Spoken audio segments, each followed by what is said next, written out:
Foot height হয়, খুন্তিটা মোটামুটি 7 foot height হবে। প্রত্যেক বছর এক সপ্তাহ ধরে এখানে বিভিন্ন মন্দিরে বারান্দায় ভাত ঢালা রয়েছে। কলা পাতা পেতে। নমস্কার বন্ধুরা, কেমন আছেন সবাই? আমার চ্যানেলে আপনাদের স্বাগত জানাই।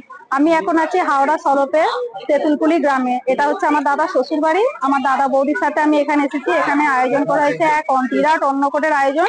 এখানে মা শীতলা মায়ের যে চান যাত্রা হয়েছিল সেই উপলক্ষে অনুষ্ঠান চলছিল। আজকে অন্নকূট হয়ে অনুষ্ঠান শেষ হবে।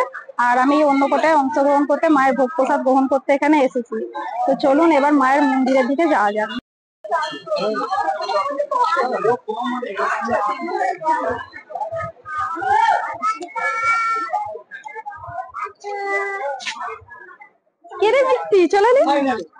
আচ্ছা, এখন আমি মায়ের মন্দিরের দিকটা যাচ্ছি।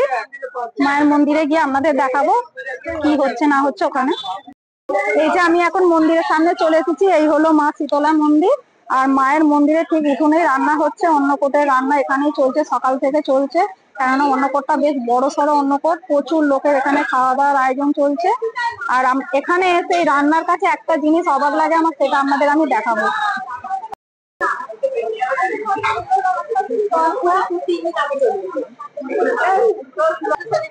এখন আমি একটু মায়ের দর্শন করে নেবো। চলুন তাহলে মায়ের মন্দিরের ভেতরে প্রবেশ করি।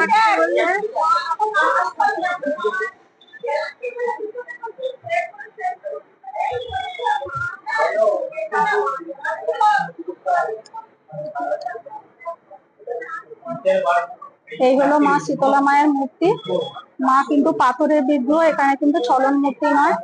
মাকে সোনার রূপো দিয়ে চোখ মুখ আঁকা আছে পাথরের মধ্যে। আর এই মাকে স্নানের উদ্দেশ্যে কিন্তু নিয়ে যাওয়া হয় না। মাকে গঙ্গা থেকে জল এনে স্নান যাত্রা উৎসবটা এখানে পালন করা হয়। ভক্তরা জল নিয়ে এসে এখানে মায়ের স্নান যাত্রাটা পালন করে। প্রত্যেক বছর এক সপ্তাহ ধরে এখানে বিভিন্ন অনুষ্ঠান হয়, কিন্তু এবছর মাধ্যমিক পরীক্ষা শুরু হয়ে গেছে, তাই কোনো সেরকম ভাবে কোনো গান বাজনা বা প্রোগ্রাম হচ্ছে না। এবছর একটু নিস্তব্ধের সাথেই অনুষ্ঠান পালন হচ্ছে। তবে আজকে অন্নকূট হয়ে অনুষ্ঠানটা শেষ হবে। আর মায়ের ভোগ প্রসাদে রয়েছে এখানে বিভিন্ন রকমের খাবার দাবারের আয়োজন দেখতে পাচ্ছেন। এখানে এতটাই ভাত রান্না হয় দেখতে পাচ্ছেন। মায়ের মন্দিরে বারান্দায় ভাত ঢালা রয়েছে, কলা পাতা পেতে ভাত ঢালা রয়েছে। এখান থেকেই নিয়ে পরিবেশন করা। আপনাদের বলেছিলাম না যে এখানে অন্নকূটে অবাক করা জিনিসটা কি, সেটা হচ্ছে এখানে দেখতে পাচ্ছেন যে কড়ার সাইজ গুলো একবার দেখুন। একটা কড়াতে একসাথে 100 কেজি চালের ভাত একেবারেই হয়। এত বড় কড়ার সাইজ, একসাথে মানে প্রচুর ভাত একেবারেই হয়ে যাবে। তার সাথে খুন্তির সাইজটা দেখুন, একটা মানুষের থেকেও হাইট খুন্তি, 7 ফুট হয়ে যাবে। খুন্তির হাইটটা দেখুন, আমি ধরে দাঁড়িয়ে আছি। আমার যদি 5 ফুট হাইট হয়, খুন্তিটা মোটামুটি 7 ফুট হাইট হবে। এত বড় খুন্তি ওই কড়াতে ইউজ করা হয়। দেওয়া হয়ে গেছে। দেখতেই পাচ্ছেন এখানে সব রান্নার আয়োজন চলছে। এখন প্রায় সারা রাতই বলতে গেলে এখানে ভক্তদের আসা যাওয়া এবং অন্নভোগ প্রসাদ গ্রহণ করবে। এখানে প্রচুর ভক্ত আসে, দূর দূরান্ত থেকে প্রচুর ভক্ত আসে। এখন প্রায় 10টা বাজতে যাচ্ছে, তাও রান্না চালু রয়েছে। তার মানে বুঝতে পারছেন এখনো কতক্ষণ রান্না।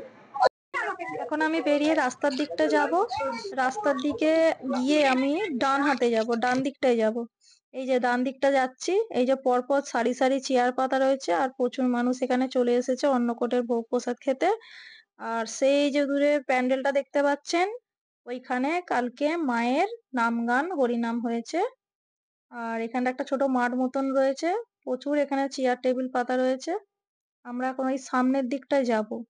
আর এই যে সামনেই একটা দেখতে পাওয়া যাচ্ছে সাদা মন্দির, এটা হচ্ছে বাবা ভোলানাথের মন্দির। এখানে ভোলা বাবার একটা রয়েছে বিগ্রহ। আর ওই পাশেই রয়েছে কালকে নাম গান হয়েছে, হরিনামের বাসর। ওখানেই খাবার দাবার সব রাখা রয়েছে, এখান থেকে সার্ভ করা হচ্ছে।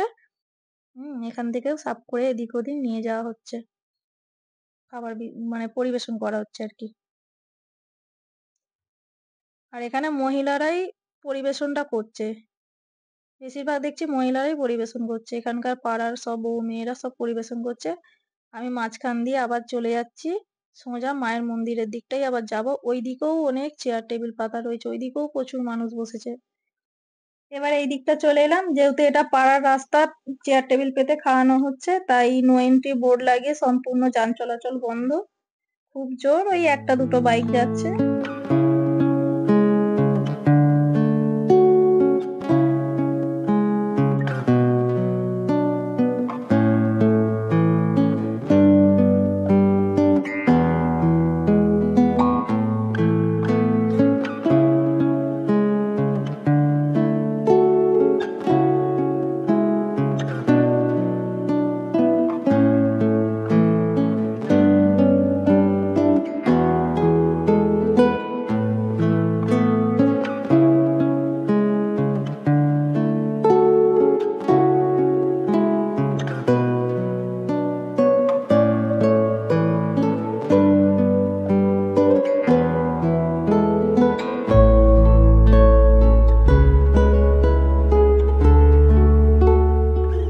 এবার আমি খেতে বসে পড়েছি, আর কি কি দিচ্ছে মায়ের ভোগ এবার আপনারা দেখতে থাকুন।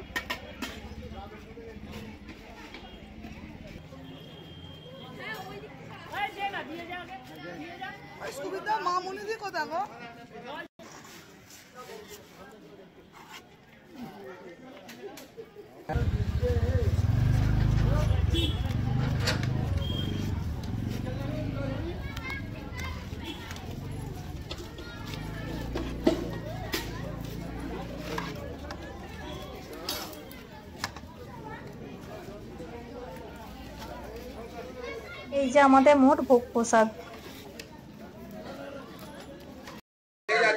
বন্ধুরা, আমাদের অন্নভোগ খাওয়া হয়ে গেছে, আর এখন বাজে প্রায় 11টা। এখনো দেখতে পাচ্ছেন খাওয়া দাওয়া চলছে, এখনো প্রচুর ভক্ত আসছে ভোগ গ্রহণ করার জন্য।